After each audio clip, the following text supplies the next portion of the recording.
कोई फिल्म जब रिलीज होती है तो 25 हफ्ते के बाद में सिल्वर जुबली, 50 हफ्ते के बाद में गोल्डन जुबली, 60 हफ्ते के बाद में प्लेटिनम जुबली और 75 हफ्ते के बाद हीरक जयंती।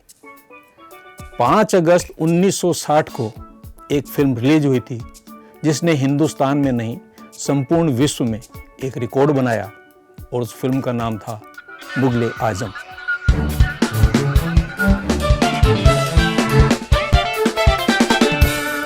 इस 5 अगस्त 2020 को इस फिल्म के रिलीज होने के 60 साल पूरे हो रहे। इन 60 सालों में पूरी फिल्म इंडस्ट्री बदल गई है, टेक्निक बदल गई है, लेकिन मुगले आजम के चाहने वाले कभी नहीं बदले। और आज हमारे साथ इस फिल्म के राजस्थान के डिस्ट्रीब्यूटर, जिन्होंने ब्लैक एंड वाइट में इस फिल्म को रिलीज़ किया था और बाद में जब ये फिल्म कलर में बनी तो उसका भी डिस्ट्रीब्यूशन उन्हीं ने किया।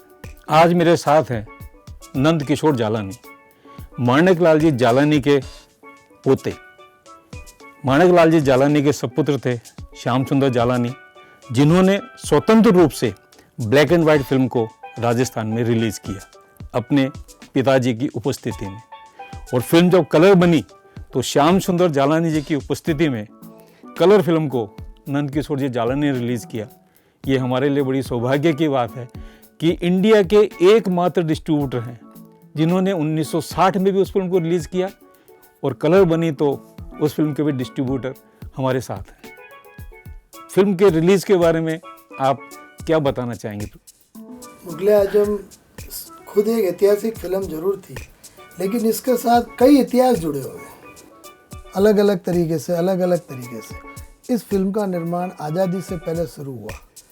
उसके बाद इसकी जो हीरोइन थी नूरजहां, वो पाकिस्तान चली गई तो उसका निर्माण रुक गया। उसके बाद फिर इस फिल्म को लिया तो उसके जो कलाकार थे, 2-3 कलाकार, उनकी डेथ हो गई।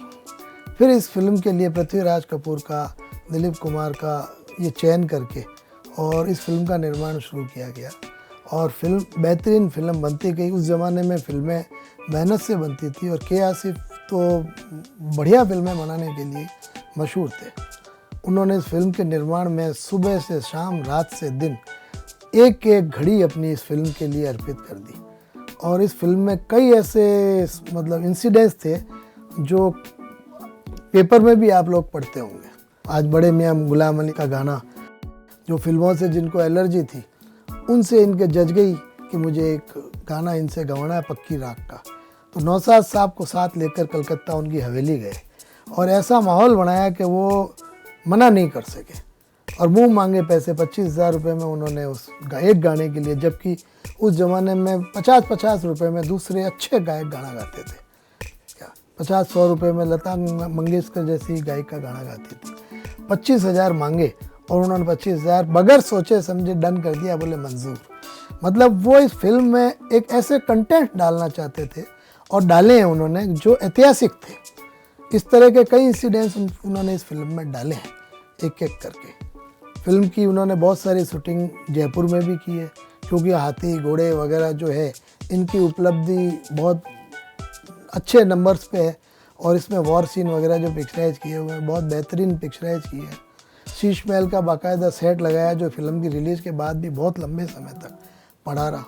इस फिल्म की पब्लिसिटी जो थी वो अपनी तरह से एक अलग ही तरह से शुरू की। मुंबई से चलने वाली कोई भी ट्रेन जहाँ भी जाती थी उसमें आपको मुगले आजम की पब्लिसिटी मिलती थी। उन्होंने प्लेट्स बनाए, where this train will reach you will find Mughal-e Azam. ये अपने आप में बहुत अहमियत वाली चीज़ थी, इम्पॉर्टेंट चीज़ थी और ये नज़रिया भी बहुत ज़बरदस्त था। पब्लिसिटी अभी जब रंगीन किया उसके लिए बहुत ज़बरदस्त की। उसके मैं कुछ चीज़ें आपके लिए लाया हूँ। एक तो इसकी ये बुकलेट है जो उन्होंने कलर पिक्चर के लिए बनाई है, ये मैं आपको देना चाहता हूँ।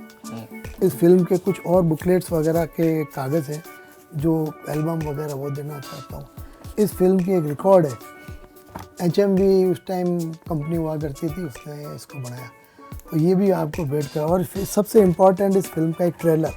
उस ज़माने में जो फिल्में रिलीज होती थी वो रील पे चलती थी। आज कई लोग रील के बारे में सिर्फ सुनते हैं लेकिन वो इसके बारे में जानते नहीं हैं। ये बाकायदा सेलुलाइड की फिल्में होती थी और इसके ऊपर ही पिक्चर का प्रिंट होता था। और ये पुराने ज़माने की जो मशीनें होती थी उन पे ये चलती थी। इसमें प्रिंट है, इसमें प्रिंट है, आप इसको खोलेंगे मुगल आजम।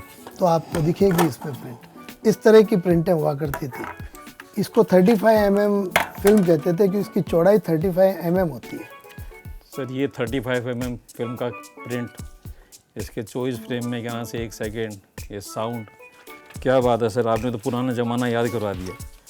ये फिल्में जब हम करते थे तो इसको रिवाइंड करना, फॉरवर्ड करना, प्लेट पे घुमाना, बिल्कुल सर। और थिएटर में यहाँ से लोडिंग करके इसको चलती फिरती आकृतियों को देखना, वो अपने आप में एक बहुत बड़ा रोमांच पैदा करती थी।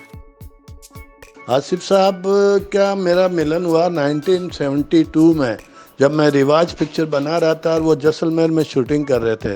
तो मैं संजीव कुमार से मिलने जब उनके वहाँ गया था तो वहाँ आसिफ साहब से मुलाकात हुई। फिर उसके बाद रिश्ता बढ़ता गया और जब उनकी डेथ हुई संजीव कुमार के घर में, तब उस वक्त मैं मौजूद था। तो पता नहीं उन्होंने क्यों ऐसा बोला कि ये बनेगा, अपनी वाइफ को बोला चुटकी मार के, उनकी आदत थी कि ये क्या आसिफ बनेगा। मैं क्या, मुझे तो इतना उस वक्त मालूम भी नहीं था कि भाई कितना बड़ा आदमी, क्या बड़ा आदमी। इतना ठीक है, हम रूटीन में भाई आसिफ साहब है, संजीव कुमार की डेटों के लिए इनसे ही हमने बात की थी। फिर जब उनकी डेथ के बाद में वहाँ से वो बात चली लव एंड गॉड की, उस वक्त उन्होंने जिक्र किया था कि तुम्हारी ये फिल्म हिट हो जाए, प्यार झुकता नहीं, तो लव एंड गॉड कंप्लीट करना। मैं कहता इंशाल्लाह। फिर उसके बाद मैं उनकी वाइफ से मिले, मैं मिलने के बाद हिट हुई पिक्चर प्यार झुकता नहीं। फिर वो लव एंड गॉड को कंप्लीट करने की बात की एडिट के बाद, फिर संजीव कुमार से डेट ली। संजीव कुमार की डेट के बाद संजीव कुमार की शूटिंग की, कुछ शूटिंग की। लोग ऐसा बोलते थे कि भाई लव एंड गॉड के साथ जो जुड़ता है उसकी डेथ हो जाती है। फिर गुरुदत्त की हो गई थी, फिर संजीव कुमार की हो गई थी।